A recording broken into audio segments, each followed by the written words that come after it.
بدلہ لینے والوں سے ڈر نہیں لگتا، معاف کرنے والوں سے لگتا ہے، کیونکہ پھر ان کا بدلہ اللہ لیتا ہے۔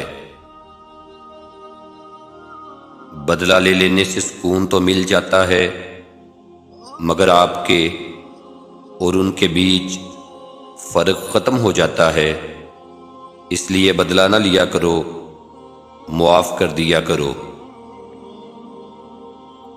جو مسکینوں پر رحم کرتا ہے خدا کو قرض دیتا ہے، اور وہ اپنی نیکی کا بدلہ خدا سے پائے گا۔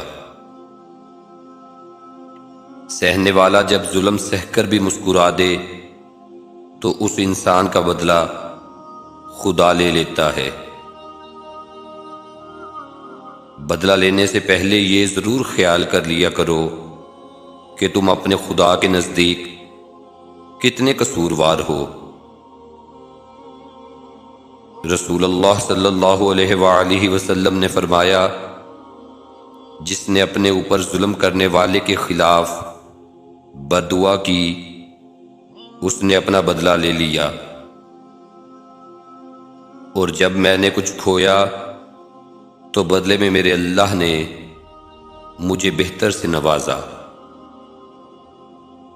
کسی سے نیکی کرتے وقت بدلہ کی امید نہ رکھو، کیونکہ اچھائی کا بدلہ انسان نہیں اللہ دیتا ہے۔ اگر کسی سے بدلہ لینا ہے تو خاموشی اختیار کر لو، کیونکہ آپ کی خاموشی کسی کو چیخنے پر مجبور کر دیتی ہے۔ کسی سے بدلہ لینے کا مزہ 2-4 دن رہے گا، کسی کو معاف کرنے کا مزہ اور اجر ساری زندگی رہے گا۔ جس نے تمہارے ساتھ برائی کی ہو اس کے ساتھ احسان کر کے اسے بدلہ دے دو، کیونکہ احسان بد زبانوں کی زبان بند کر دیتا ہے۔ بدلہ تو دشمن لیتے ہیں، ہم تو معاف کر کے دل سے نکال دیتے ہیں۔ انداز گفتگو بدل لینا بدلہ لینے سے بہتر ہے۔